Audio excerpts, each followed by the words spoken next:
Zoran Mamdani is watching his city literally hemorrhage businesses.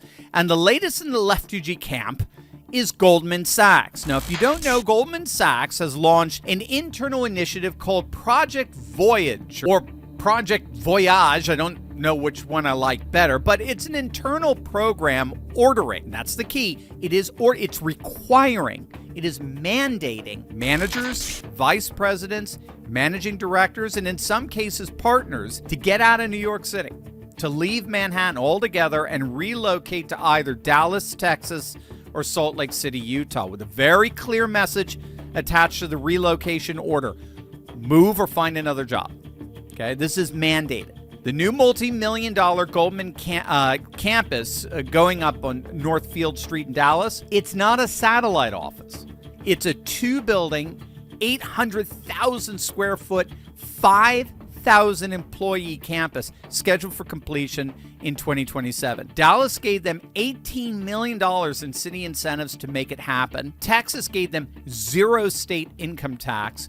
All the while, New York, under Mamdani, is preparing to raise the top corporate rate from 7% to 11.5% and the personal income tax rate for top earners by another 2%. Meanwhile, JP Morgan Chase CEO Jamie Dimon went public in his April shareholder letter with the very same dynamic as Goldman Sachs. JP Morgan's New York City headcount has dropped from 30,000 to 24,000 over the last several years. All the while, their Texas workforce has surged from 26,000 to 32,000. And the head of the partnership for the city of New York has confirmed that Apollo Global Management, a $900 billion asset manager, is actively plotting a second U.S. headquarters in the Sun Belt, while several other major New York City firms that have been headquartered there for like 100 years are, in his words, down the road of leaving. Now get this. This is going to blow you away. You ready for this? According to a report from the Economic Development Corporation, New York City lost nearly 5,000 businesses just the last year alone. 5,000 businesses have packed up and moved out of the city in the last year alone. In terms of large corporations, between 2020 and 2024, 892 have left New York State, taking an estimated $47 billion in income with them.